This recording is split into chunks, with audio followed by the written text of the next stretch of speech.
jatuh bangun gitu. Artinya tidak jarang kita dikelabui orang, tapi saya memang punya prinsip, ya sudah, yang penting jangan kita yang menipu orang. Kalau kita ditipu orang, nanti akan dibayar di akhirat. Saya betul punya niat ingin menghitan 1000 anak gratis, dengan tujuan untuk meringankan beban orang tua dari anak-anak yang pengen dikitan. Karena sekedar kitan itu kadang-kadang masyarakat itu saya perhatikan ada yang bilang, waduh ongkos nggak punya gitu kan. Ayo, saya ini masyarakat biasa. Kalau di kantor iya, kita punya jabatan saat itu. Tapi suatu saat kan akan kembali ke masyarakat. Hanya orang gila yang berani buka kayak gini. Saat COVID, di tengah-tengah COVID meledak.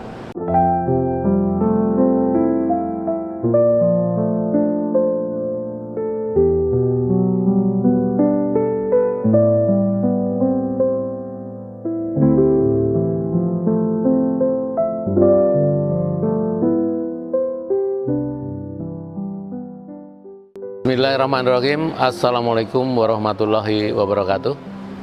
Perkenalkan, nama saya Haji Sriyadi, SEMkes, owner dari Desas KPN Resto Kalianda, Jalan Lintas Sumatera nomor 57, depan Kodim 0421 Lampung Selatan. Alhamdulillah, saya berangkat dari Pulau Jawa ke Lampung ini tahun 1980. Saat itu masih umur 16 tahun. Saya saat itu naik kapalnya dari Merak, turunnya di Serengsem, Panjang. Jadi belum ada Bakauni. Bakauni itu setelah 1 tahun atau hampir 2 tahun saya di Lampung baru dibuat jalan lintas Sumatera ini. Jadi saat itu saya masih sekolah SMP. Umur 16 tahun itu SMP kelas 2. Itu saya sekolah di SMP Negeri Kota Gajah, Lampung Tengah. Zaman itu ibu kota Lampung Tengah itu masih di Metro, yang sekarang sudah menjadi Kotamadya, dan sekarang Lampung Tengah di Gunung Sugih. Nah, sampai tahun 1982 saya lulus SMP, masuklah ke SMA Negeri 1 Kota Gajah. Setelah masuk SMA Negeri 1 Kota Gajah, tahun 82 sampai 85 saya lulus. Alhamdulillah mendaftar di Unila dan diterima di Fakultas Pendidikan FKIP, jurusan kimia. Kemudian sebulan kemudian dari saya diterima di FKIP Kimia Unila itu, pengumuman berikutnya yang sebelumnya saya daftar juga di Akademi Perawat. Waktu itu Akademi Perawat Tanjung Karang masih numpang di Rumah Sakit Abdul Muluk. Tahun itu adalah angkatan kedua. Jadi saya lulus tahun 1988. Nah, jadi saya selama 5 tahun di Kota Gajah, 3 tahun di Bandar Lampung, masa pendidikan itu. Akademi Perawat. Karena saya berprinsip itu ikatan dinas dan cepat kerja, langsung kerja. Jadi setelah saya kerja, saya ditempatkanlah di Lampung Selatan. Karena saya sendirian di Lampung masih buta, di Lampung Selatan ini masih buta. Saya tahun 80 itu merantau ikut kakak yang tertua. Jadi kakak yang tertua itu dengan saya selisihnya 15 tahun. Saya nomor 6, kakak saya yang tertua itu yang nomor 1 itu kelahiran tahun 49. Saya kelahiran tahun 1964. Jadi 15 tahun selisihnya.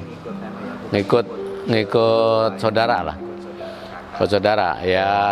Saya tahun 1988 akhir saya ditempatkan di Lampung Selatan dan ditempatkan di Puskesmas Kalianda.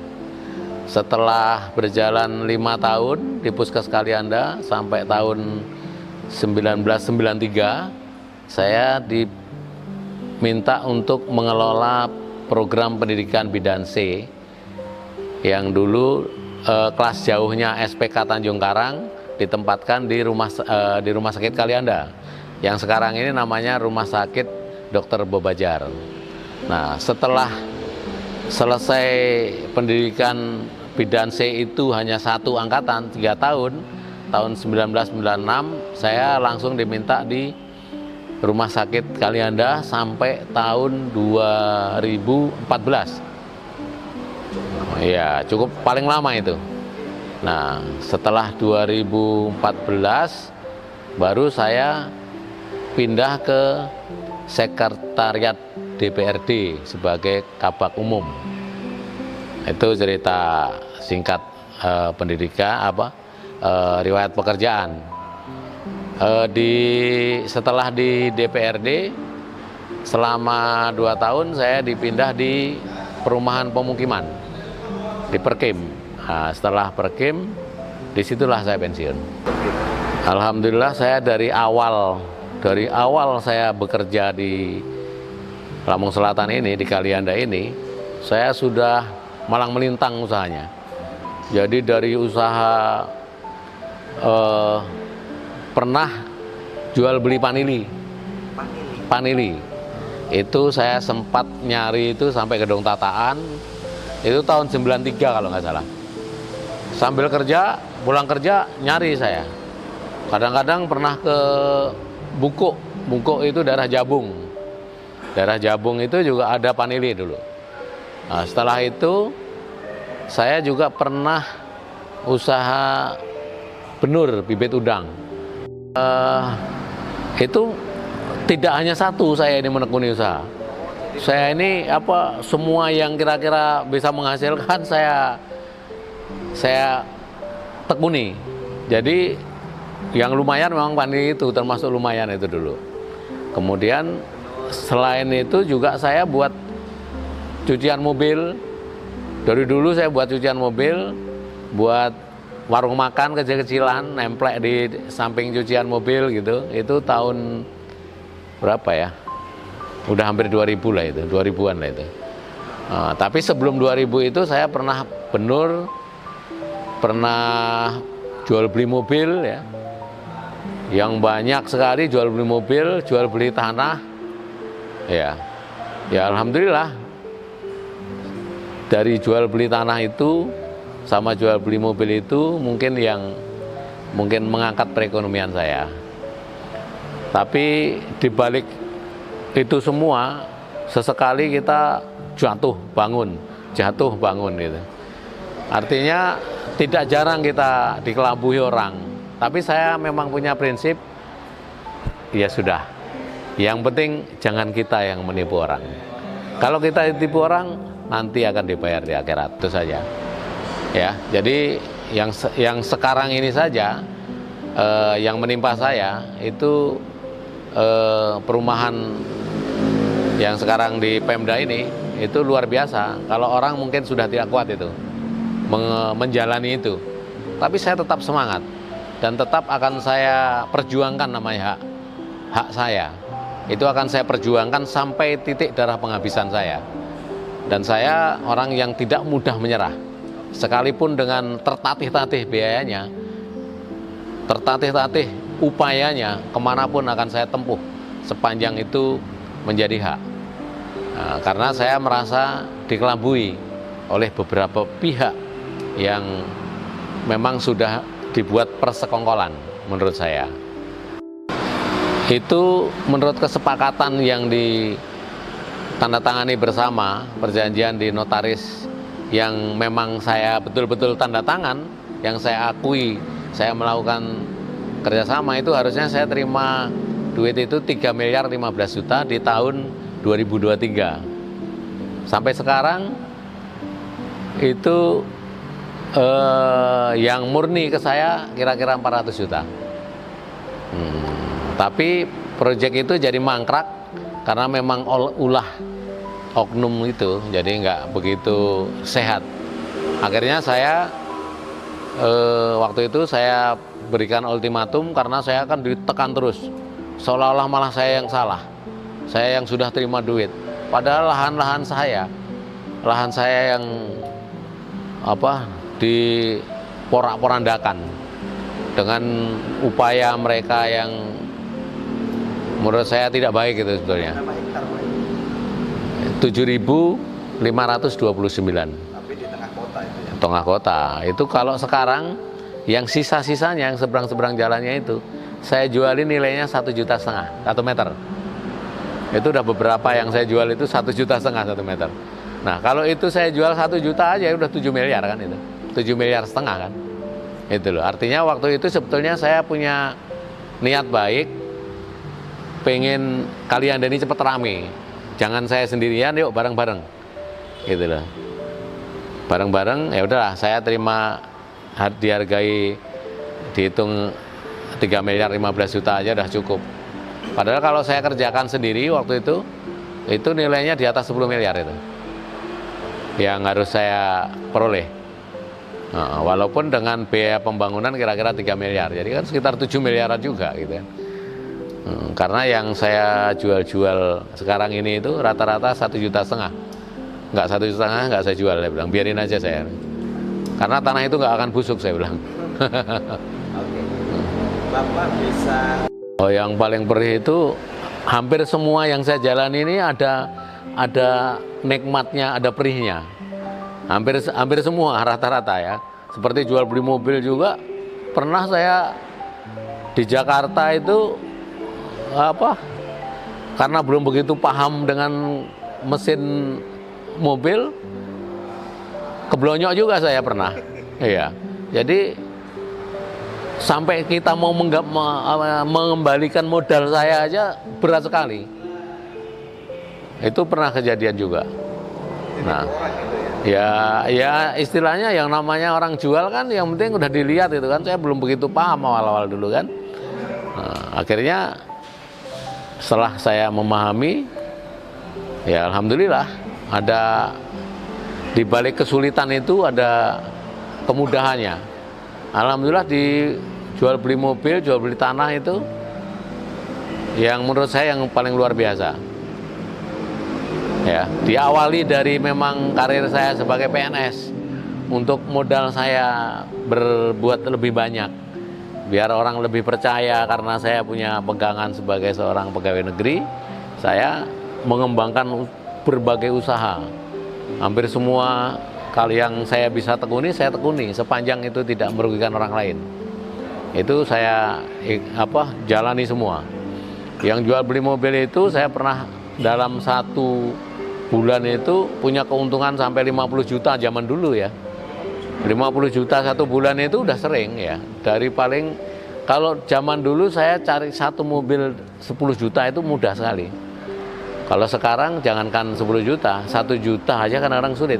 Makanya saya ya sudahlah, udah saya nikmati saja apa yang pernah saya jalani, berarti itu adalah sebagai perjalanan hidup saya. Oh, itu pernah saya jalani, itu pernah saya jalani, itu pernah saya jalani gitu.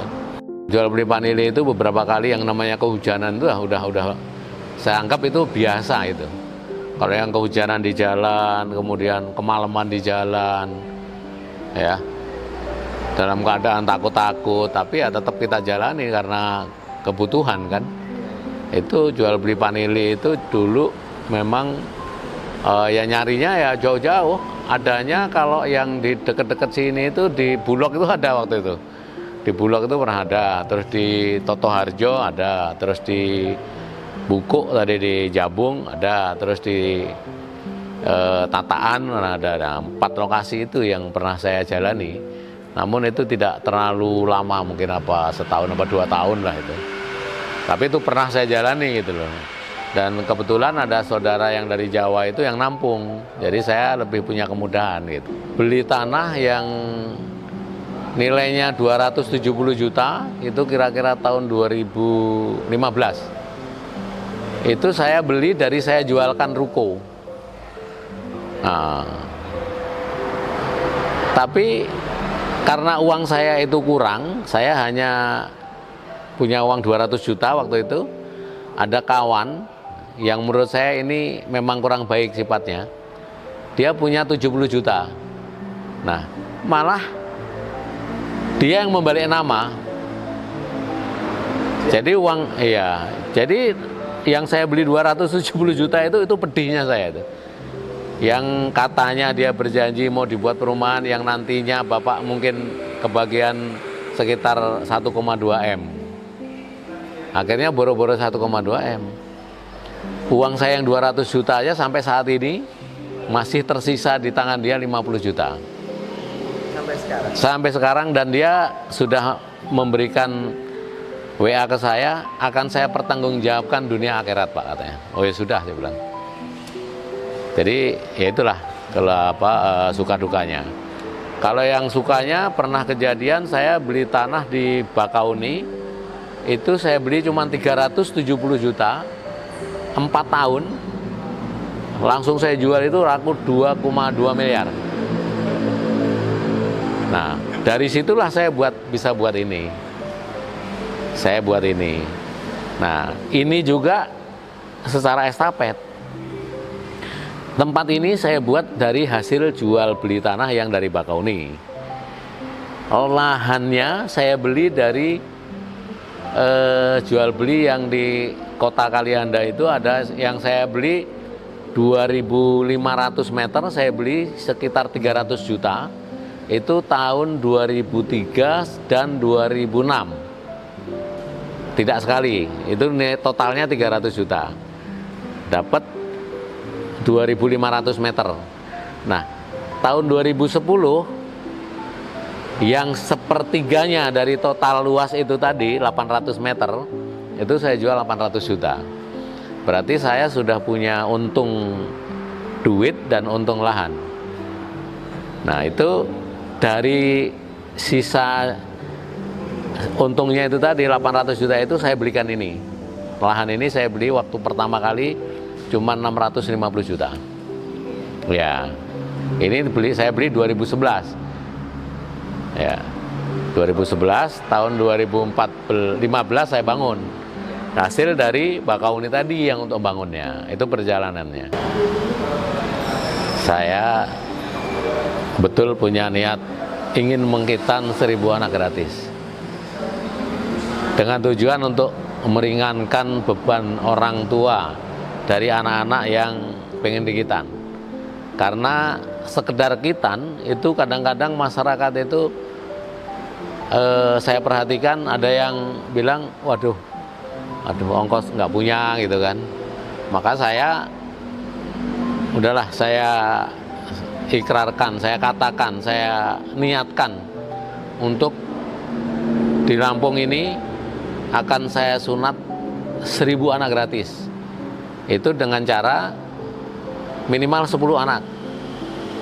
Kalau dulu tidak ada batas maksimal, tapi sekarang karena usia saya batasi maksimal 15. Iya, kalau dulu pernah sampai 28 yang di Bandar Lampung saya cerita tadi. Itu 28 pernah saya kitan 1 hari. Itu kelelahan, tapi karena mungkin faktor usia juga sekarang saya batasi. Kalau 15 masih enjoy walaupun sekarang. Walaupun kalau dilihat mungkin orang, wah apa nggak tremor gitu Pak, gemeteran gitu kan. Nyunat sampai 15 anak gitu kan. Ya kemarin hari Sabtu alhamdulillah di Hargo Pancuran itu saya sunat 15. Ini saya jalani dari tahun 2016 setelah saya pulang haji. Ini setelah pulang haji, kemudian punya Ya. Terus saya jalani terus kan. saya jalani yang banyak melalui pondok-pondok. Dan yang paling sering beberapa pondok sama panti-panti asuhan. Itu yang di Pringsewu panti asuhan, di sini pondok Babul Hikmah, terus ini pondok Al-Hanif, di Kedaton Al-Hanif juga. Terus pasca tsunami itu dari mulai desa Rajabasa terdekat dengan Kalianda sampai ujungnya sana, saya sisir itu pasca tsunami itu dapat 99 itu. Jadi kalau sampai sekarang sudah berapa anak-anak yang sudah Bapak hitan secara gratis? Alhamdulillah sampai hari Sabtu kemarin itu udah 945. Jadi target saya insya Allah kurang 55 lagi. Mudah-mudahan bisa Ya, tercapai ya targetnya. insya Allah saya akan merasa senang sekali, dan itulah kebahagiaan saya itu. Yang paling membahagiakan saat-saat setelah selesai nyunat, oh itu bahagia sekali itu. Itu waktu itu dihadiri sama camatnya, dan saya dibawa ke warung makan itu ada tiwul sama nasi tiwul. Wah itu luar biasa itu. Kalau saya ke sana pengen mampir lagi itu. Oh, nasi tiwul yang di Batanghari, cuman saya lupa tempatnya itu. Itu pakai opor ayam kampung. Itu di lidah saya sampai saat ini masih terasa itu. Padahal udah berapa tahun itu, mungkin udah ada 5 tahunan mungkin. Tapi senang sekali itu saya. Di tempat-tempat lain yang makan biasa-biasa saja, enggak. Ya istilahnya enggak ada yang istimewa, tapi yang paling istimewa di Batanghari itu. Karena ciri khas itu ya. Ciri khas dan taste-nya itu memang beda, rasa tiwulnya di sana itu wah, betul-betul terasa tiwul gitu loh. Kadang-kadang kan tiwul yang masak nggak bisa itu kan nggak seenak itu gitu. Nah, saya makan tiwul yang paling enak di Pekalongan, di pertanian itu, sama di Batanghari itu. Kalau di daerah Kalianda ini belum pernah ketemu tis yang pas sesuai dengan selera lidah saya. Pernah di pasar Pesuruan ya biasa-biasa saja, cuman karena seneng ya belilah, gitu kan. Lah kadarnya karena juga pengen berbagi dengan masyarakat di pasar itu kan. Kalau masyarakat di pasar itu, kalau saya kan sering kalau habis belanja ngobrol sama tukang-tukang parkir gitu kan, senang sekali. Terus sama tukang-tukang tempe,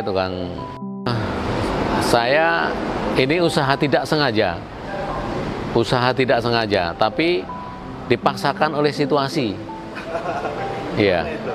Ceritanya begini, tahun 2016 ini kan konsepnya konsep bangunan Putih Minang ya. Iya, saya akan bekerja sama dengan Putih Minang.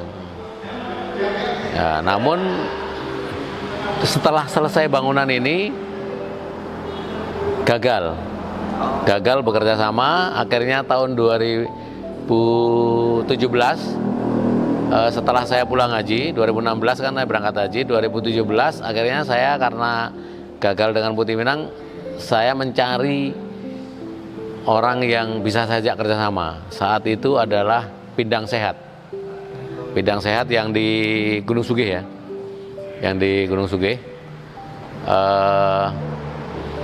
nah itu saya ketemu,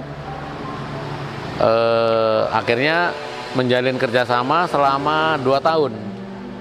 Dari 2017 awal sampai akhir 2019, hampir 3 tahun lah. Ketumbur sama tol, collab. Nah itulah keluhannya. Tol jadi pengaruh sini. Karena saat belum adanya tol, namanya Pindang Sehat ini rame banget di sini. Ini Pindang Sehat dulu awalnya, yang mulai pertama kali buka usaha rumah makan ini Pindang Sehat. Kemudian tol buka, jangankan mikirkan pemilik bangunan, untuk mikirkan karyawan aja nggak kepikir. Jadi sempat waktu itu sampai collab. Karyawan nggak kebayar ya? Iya, ya istilahnya mungkin sampai nunggak-nunggak. Ya, sampai nunggak-nunggak. Jadi akhirnya jatuh, tutup. Akhir 2019 tutup. Pas bareng Covid juga itu ya? Belum Covid itu. Belum Covid. Akhir Desember 2019 itu belum. COVID itu kalau nggak salah di Februari 2020. Nah, karena tutup, langsung saya punya cita-cita. Wah, ini saya buat kafe aja ini, saya bilang. Saya buat yang rumah makan yang agak-agak beda lah, kata saya. Nah, selama dalam perjalanan itu ketumburlah COVID. Saya punya rencana kan belum COVID. Tapi kan kita tidak boleh mundur. Dulu saya setting dulu. Ini nyeting seperti ini, nah ini tempel-tempelan ini, terus pelaponnya ini kan dari waring ini, dari apa ini? Dari waring, dari itu 7 bulan saya ngerjainnya. Dan ini desain arsitektur Saya sendiri, saya yang mencari seperti meja-meja ini, terus buat ini saya semua ini yang mengarahkan. Saya panggil tukang. Saya jalani. Kalau saya orangnya nekat, harus saya jalan ini. Karena saya tidak boleh tertambat pada suatu tempat. Itu saya. Jadi kalau saya tertambat pada suatu tempat, mungkin ini tidak akan mungkin terjadi desas. Dan nama desas pun ini ngerancangnya dulu mejanya belum ada meja ini. Mejanya masih meja biasa gitu, meja jelek. Itu untuk oret-oretan itu sampai mungkin setengah rem lebih itu habis. Dari namanya ini mungkin ada berapa nama itu. Yang ketemu alhamdulillah desas ini. Apa cerita dari nama desas itu? Kenapa Iya. muncul nama akhirnya ketemu? Iya, alhamdulillah nama desas ini mungkin dari cocologisnya cocok betul.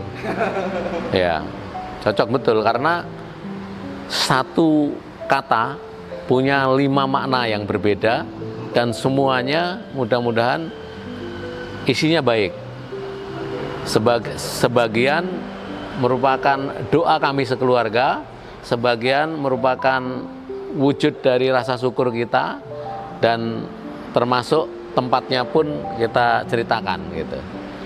Ya, jadi saat saya membuat ini, tulisan ini, ya, ini ketemu, alhamdulillah, saya ajak anak-anak saya, namanya itu misalnya ini, tidak saya pikir sendiri, dan yang ketemu alhamdulillah ini, gitu.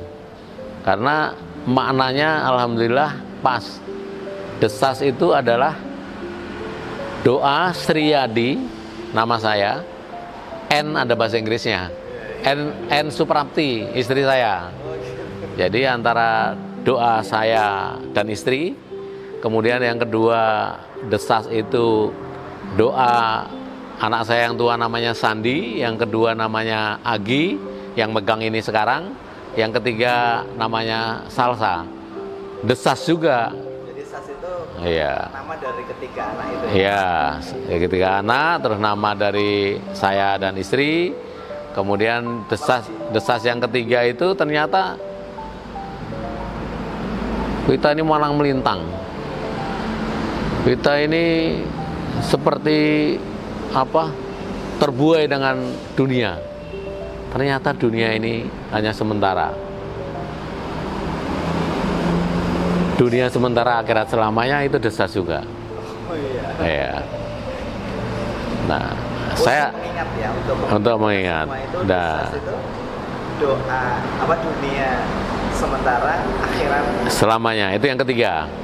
Yang keempat, saya berharap dalam perjalanan kita di dunia ini, harapan saya dunia sukses, nanti kita setelah di akhirat juga sukses. desas juga. Ya, itu desas juga. Ya. Bukan hanya dunia saja yang kita sukses, itu sangat mudah sekali. Kalau kita hanya memikirkan dunia saja sukses, insya Allah mudah. Kalau kita tidak memikirkan akhirat sukses.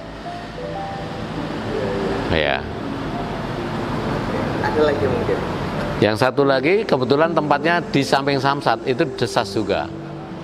Apa tuh? Ya, ini Samsat samping ini. Oke. Di desasnya D-nya di S. A-nya samping, S yang belakangnya Samsat. Jadi di samping Samsat. Ya alhamdulillah. Jadi ada 5 makna dari desas yang alhamdulillah mudah-mudahan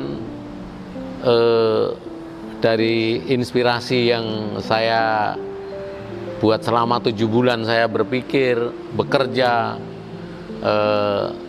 siang malam memikirkan ini. Pernah saya sampai jam 1 malam sendirian. Saat-saat sepi, di situ kita berpikir. Disitulah kadang-kadang kita ketemu makna sesungguhnya dari kehidupan ini. Ya. Dari justru kita menyendiri, saat menyendiri kemudian malam berpikir pada suatu tempat yang sunyi, saat ini belum dibuka kan sunyi sekali. Kalau belum dibuka saat itu kan ini sunyi sekali. Dan alhamdulillah dengan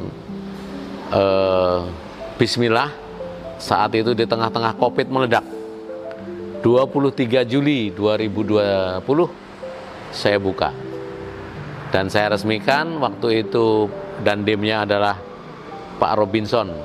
Beliau adalah orang baik dan itu memberi inspirasi buat saya. Hanya orang gila yang berani buka kayak gini.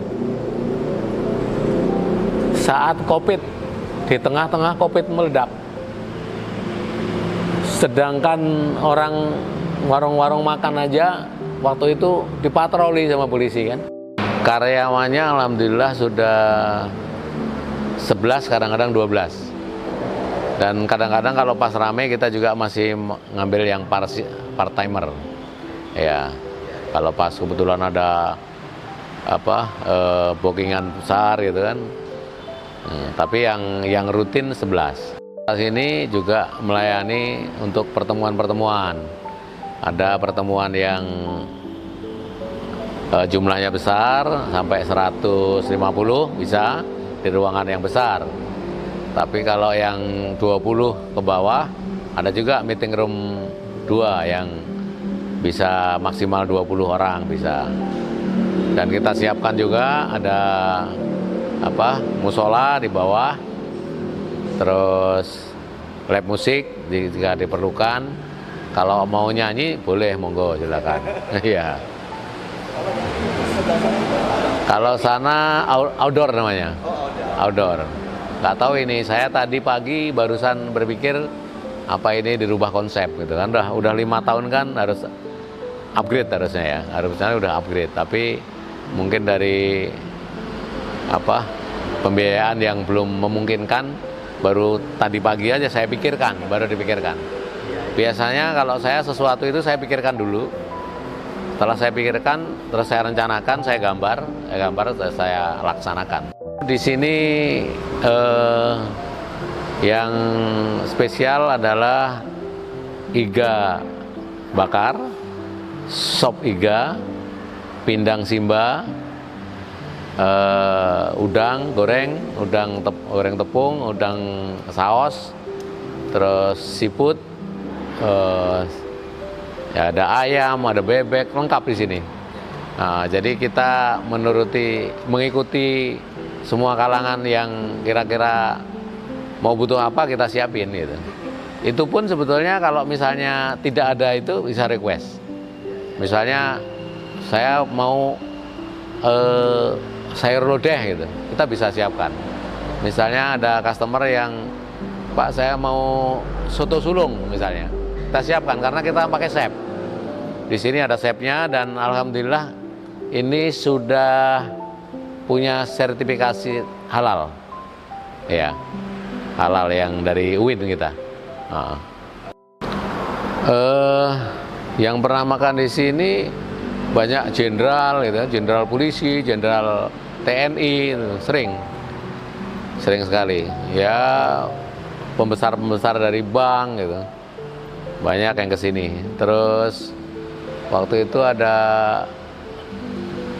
siapa itu yang gundul itu siapa? Itu yang sering promo-promo itu. Si Gundul Yang orang Metro itu. Itu pernah sini juga. Dia memberi apresiasi juga. Iya. Siapa itu? Iya. Ya Gundul itu pernah Pak di sini. Iya. Kalau pejabat Lampung Selatan pasti ya Pak ya? Ya bupati, ya DPR, ya kadang-kadang ada kunjungan DPR dari luar gitu ya. Ya suka kadang-kadang ke sini, kadang-kadang tempat lain gitu. Perjalanan kehidupan ini itu udah pasti namanya suka duka itu dibuat berpasang-pasangan oleh Allah Subhanahu wa taala. Yang namanya baik buruk, yang namanya suka duka, kemudian gagal berhasil itu selalu berpasangan. Dan saya menjadi seperti ini tidak serta-merta seperti membalikkan telapak tangan saya. Kesulitannya banyak sekali. Kesulitan-kesulitan yang menimpa saya luar biasa. Tapi teruslah bersemangat untuk berbuat. Karena sebetulnya kita ini hanya menjalani titah ilahi. Jalani terus apa yang kita bisa jalankan sepanjang itu tidak merugikan orang lain. Kalau kita dirugikan, insya Allah nanti akan ada gantinya di akhirat. Baik Bapak Ibu saudara-saudaraku sekalian yang lewat di Kalianda, silakan mampir di Desas KPN Resto Kalianda untuk menikmati menu-menu yang kita sediakan dengan menu yang sangat bervariasi dan tempat yang alhamdulillah menurut penilaian banyak orang nyaman. Tapi menurut saya ya alhamdulillah nyaman juga. Dan mudah-mudahan Bapak Ibu saudaraku sekalian yang lewat jangan lewatkan Desas KPN Resto untuk mencicipi menu andalannya, yaitu iga bakar dan sop iga, pindang simba, kemudian siput, dan masih banyak yang lain. Selain menu yang kita sediakan, di sini juga menyediakan meeting room yang bisa berkapasitas 100-an, bahkan bisa 150. Ada yang meeting room kecil yaitu maksimal 20 orang. Selain meeting room, kita juga bisa memesan menu prasmanan, misalnya ada 200 orang gitu, kita bisa booking duluan. Jadi kita akan siapkan sebelum Bapak Ibu hadir di tempat ini.